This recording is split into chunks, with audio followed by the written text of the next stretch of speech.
India में रोज कई शादियां होती हैं, पर क्या आपको पता है कि 10 में से सिर्फ 2 ही शादियां रजिस्टर होती हैं।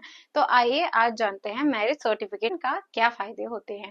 तो अगर हम सबसे पहले देखें तो ये हो रहा है कि जब भी आप अपने मैरिज को रजिस्टर कराते हैं तो आपको मैरिज सर्टिफिकेट मिल जाता है, एक मैरिज रजिस्ट्रेशन सर्टिफिकेट मिल जाता है।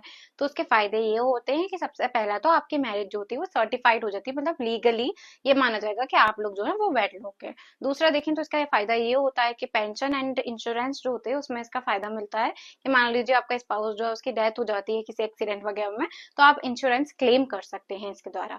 तीसरा अगर देखिए तो अगर आप कहीं जाना चाहते हैं, विदेश घूमने जाना चाहते हैं, अब्रॉड जाना चाहते हैं और आपको वीजा चाहिए, स्पाउस वीजा, तो उसके लिए मैरिज सर्टिफिकेट का होना बहुत जरूरी होता है। और वहीं हम एक और पॉइंट देखें तो वो ये होगा कि आजकल जिस हिसाब से कंडीशंस चल रही हैं मैरिजेस की, उस हिसाब से ये जो डॉक्यूमेंट है वो काफी ज्यादा इंपॉर्टेंट हो गया है। क्योंकि ये डॉक्यूमेंट आपके पास रहेगा तो एक एविडेंस के तरह भी काम करेगा कि आप लोगों की जो है वो मैरिज हुई थी।